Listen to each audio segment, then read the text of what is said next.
ലാൽ സലാം മോഹൻലാൽ നായകനായി എത്തിയ തുടരും 34-ാം ദിനത്തിലാണ് ഓടുന്നത്. ഇന്നത്തെ കളക്ഷൻ റിപ്പോർട്ടുകളിലേക്ക് കടന്നു വരാം. അതിനു മുന്നോടിയായി ചാനൽ സബ്സ്ക്രൈബ് ചെയ്തു തരണമെന്ന് വിനീതമായി അഭ്യർത്ഥിക്കുകയാണ്. ഇതിനിടയിൽ മറ്റൊരു കാര്യം കൂടി ഓർമ്മിപ്പിക്കാം. സിനിമ 2 ദിവസങ്ങൾ കഴിയുമ്പോൾ, അതായത് 30-ാം തീയതി സിനിമ OTTയിലേക്ക് എത്തുകയാണ്. ഇന്ന് 427ഓളം ഷോകളാണ് ട്രാക്ക് ചെയ്യപ്പെട്ടിരിക്കുന്നത്. 16,000-ഓളം ടിക്കറ്റുകൾ വിറ്റുപോയിരിക്കുന്നു. 25 ലക്ഷം രൂപയാണ് ഇന്ന് ഇതുവരെ കളക്ഷൻ വന്നിരിക്കുന്നത്. 13% സിനിമയുടെ ഒക്യുപ്പൻസി. ബുധനാഴ്ച മിഡ് വർക്കിംഗ് ഡേയിലുള്ള കളക്ഷനാണ് സിനിമയ്ക്ക് വന്നിരിക്കുന്നത്. 34-ാം ദിനം, അതായത് സിനിമ ഒരു മാസവും പിന്നിട്ട് മുന്നോട്ട് പോകുമ്പോൾ നമുക്ക് കാണാൻ കഴിയുന്ന മികച്ച ഒരു കളക്ഷൻ തന്നെയാണ്. അതായത് ഇന്നും സിനിമയ്ക്ക് 45 ലക്ഷം രൂപയ്ക്ക് മുകളിലാണ് കേരള കളക്ഷൻ മാത്രമായി വരുന്നത്.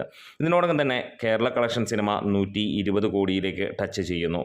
വേൾഡ് വൈഡായിട്ട് സിനിമ 235 കോടിയിലേക്കും എത്തുന്നു. 42,000-ന് മുകളിലുള്ള ഷോകൾ ട്രാക്ക് ചെയ്യപ്പെട്ടിരിക്കുന്നു. 70 ലക്ഷം മുകളിലുള്ള ടിക്കറ്റുകൾ വിറ്റുപോയെന്ന് ട്രാക്കേഴ്സ് പുറത്തു പറയുന്നു.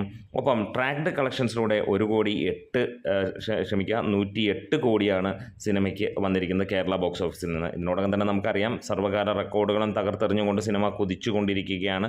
51% സിനിമയുടെ ഇതുവരെയുള്ള ഒക്യുപ്പൻസി. ഒരു സാധാരണ കുഞ്ഞൻ സിനിമയെ പ്രതീക്ഷിച്ച് വന്നത് ഇന്ന് ഒരു തിമിംഗലത്തിനെ കിട്ടിയ പോലെയുള്ള ഒരു വരവേൽപ്പാണ് ഈ ഒരു സിനിമയ്ക്ക് നൽകുന്നത്, അല്ലെങ്കിൽ സിനിമ നമുക്ക് നൽകിയത്. പല തിയേറ്ററുകളും റെക്കോർഡ് കളക്ഷൻ തന്നെയാണ് ഈ സിനിമ നേടിക്കൊടുത്തത്. അല്ലെങ്കിൽ പലപ്പോഴായി നമ്മൾ കേട്ടിട്ടുണ്ട് തിയേറ്റർ ഉടമകളുടെ ബുദ്ധിമുട്ടും കാര്യങ്ങളുമൊക്കെ. അതൊക്കെ അവർ നോക്കിക്കോളുമെന്ന് നമുക്കറിയാം. എന്നിരുന്നാലും എടുത്തു പറയാം, ഈ ഒരു സിനിമ വന്നു കഴിഞ്ഞപ്പോൾ എല്ലാവർക്കും കൊയ്ത്തായിരുന്നു. ചാകര എന്ന് തന്നെ വേണമെങ്കിൽ പറയാം.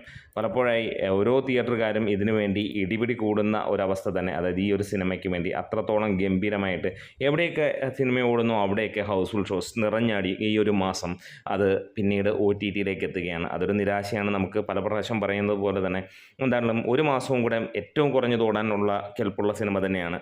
എന്തായാലും കൂടുതൽ വിശേഷങ്ങളും കാര്യങ്ങളുമൊക്കെ ആയിട്ട് വരാം. നമ്മുടെ വീഡിയോസ് ഇഷ്ടമായ സപ്പോർട്ട് ചെയ്ത് തരണം. ലാൽ സലാം.